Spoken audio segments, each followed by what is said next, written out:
the Yachad. We came here to the edge of the country, facing the Dead Sea from Jerusalem to Galilee and the plains. We abandoned families, friends, and work to come to the place where we can purify ourselves and properly prepare for the final war. Every Jew who came along did so to get close to the right way and to stay away from the sons of darkness, evil people. Among them you will even find high priests from Jerusalem. He who believes in our way is the son of light, and when the final war begins, all our opponents will be destroyed. But in the meantime, we are here. Here in this holy place, no one can distract our minds from worshiping the Lord. We don't possess much, and the little we have we share equally. The good Lord, He supplies us with all our needs, even in this barren desert.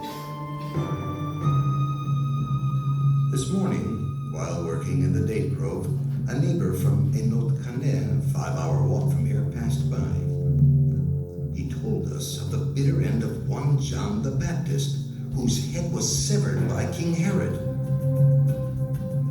Suddenly, I remembered we too had one by the name of John. Years ago, he came to us and requested to volunteer. Each new candidate undergoes a thorough examination and, once accepted for a season of study, joins us in work as well. At the end of 2 years' time, just before becoming a full member, he arose, broke his vow to Yahweh, and left.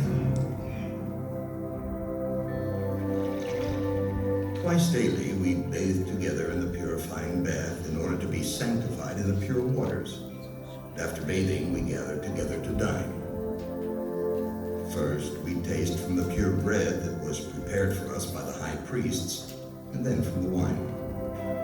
When we went for our evening's toil, we inscribed the high priest's words describing the Lord who created the spirits of light and darkness, and thereupon based every deed. The first was greatly loved by God, each of its actions desired. The second, and all that it encompassed, He despised forever. At the end of a day's work, we bathed again, and after purifying ourselves, gathered together for the evening meal. We dined in reverent silence, even when troublesome thoughts prey upon us. After the meal, I arose and asked for permission to speak. Could it be that the man who was murdered, of whom we heard from the passerby, was the same John that was with us and then left? It is not the same man, replied the high priest, and in truth we would be better employed in the studies of the Holy Scriptures rather than wasting our time in the idle talk that spoils the spirit of Yahweh. The wrath that ensued was so great that a remark was noted in the book in my disfavor. After having been punished, things calmed, and we resumed our studies as we do every night until a third of the night has passed. But of these things I am not permitted to tell you. We may not reveal our secrets to anyone.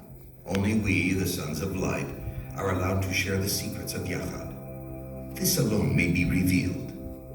All is predestined. There is no free will.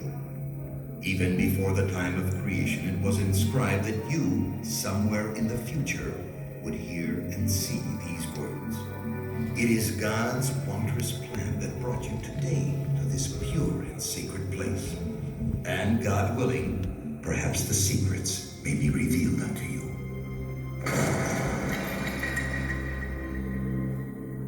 In the year 68 CE, just before the Roman army arrived in this part of the country, members of the Yahad hid their writings and put them for safekeeping in the caves surrounding us. Only 1900 years later was the treasure accidentally found inside vessels like those you see before you.